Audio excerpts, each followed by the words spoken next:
இயேசு கிறிஸ்துவின் நாமத்தினாலே என்னுடைய அன்பின் வாழ்த்துக்கள். இன்றைக்கான தேவார்த்தை என்னன்னு நீங்க கேட்டீங்கன்னாக்கா, சங்கீதம் 18ஆம் அதிகாரம் 1வது வசனத்துல, என் பெலனாகிய கர்த்தாவே உம்மில் அன்பு கூறுவேன்ட்டு வசனம் இருக்குங்க. அட என்ன பிரதர், நாங்களே கிளைமேட் சேஞ்ச் இருந்ததுனால இரும்பல், சளி, தும்பல் அதுல கஷ்டப்பட்டுட்டு இருக்கிறோம். நீங்க என்னப்பா இந்த மாதிரி சொல்லிட்டு இருக்கீங்க, யோசிச்சுட்டு இருக்கீங்களா? இயேசு கிறிஸ்துவின் நாமத்தினாலே உங்களுக்கு இருக்கிற பலவீனங்கள் எல்லாமே போகட்டங்க. அவருடைய பலத்தாலே நம்மளை இடை கட்டுவாருங்க. அவர் நம்மளுக்காக சிலுவையில ரத்தத்தை சிந்தினது எதுக்காகங்க? நம்ம சந்தோஷத்தோட, மன மகிழ்ச்சியோட, ஆரோக்கியத்தோட தாங்க இருக்கணும். நீங்க யோசிச்சுட்டு இருக்கீங்க, பிரதர் எனக்கு கேன்சர் லாஸ்ட் ஸ்டேஜ்னு சொல்லிட்டாங்க பிரதர். பிரதர் எனக்கு சரீரத்துல ரொம்பவே பலவீனமா இருக்கிறேன் பிரதர். பிரதர் கர்த்தர் என்னை கைவிட்டுடுவாரோன்னு யோசிச்சுட்டு இருக்கீங்களா? கர்த்தரை நம்புறவங்கள கர்த்தர் ஒரு பொழுதும் கைவிட மாட்டாருங்க.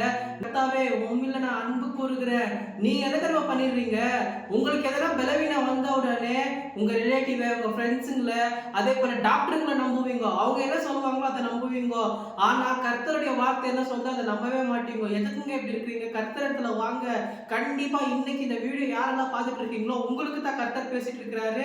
கர்த்தர் இடத்துல வாங்க. உங்களுக்கு ஒரு அற்புத சுகம் இன்னைக்கு வரப்போகுதுங்க.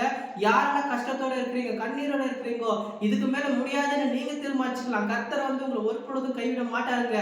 இயேசு கிறிஸ்துவின் நாமத்தினாலே அவருடைய தழும்புகளால இந்த வீடியோ யாரெல்லாம் பார்த்துட்டு இருக்கீங்களோ, யாரெல்லாம் கஷ்டத்துல இருக்கிறீங்களோ, யாரெல்லாம் கண்ணீர்ல இருக்கிறீங்களோ, இன்னைக்கு உங்களுக்கு பெரிய விடுதலை வரப்போகுதுங்க. எத்தனை பேர் விசுவாசிக்கிறீங்க? இயேசு கிறிஸ்து அவருடைய தழும்புகளால எப்பேற்பட்ட சுகத்தை எத்தனை பேர் கொடுத்திருக்காரு. உங்களுக்கு கொடுக்காம இருப்பாரு நீங்க நினைக்கிறீங்களா? பழைய ஏற்பாட்டிலே நீங்க பார்த்திருப்பீங்க, புதிய ஏற்பாட்டிலே பார்த்திருப்பீங்க. புதிய ஏற்பாட்டுல இயேசு கிறிஸ்து எவ்வளவு மனவுக்கமா எப்பேற்பட்ட அற்புதங்களை செய்திருக்கிறாரு. உங்களுக்கு செய்யாமல் இருப்பாரா? இன்னைக்கு ஒரு அற்புதம் நடக்க போகுது. எத்தனை பேர் விசுவாசிக்கிறீங்க?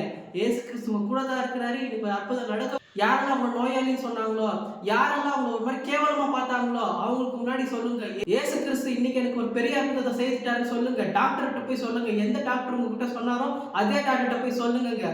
இயேசு கிறிஸ்துவின் நாமத்துல எல்லாமே மாற போகுதுங்க. Thank you so much for watching. God bless you.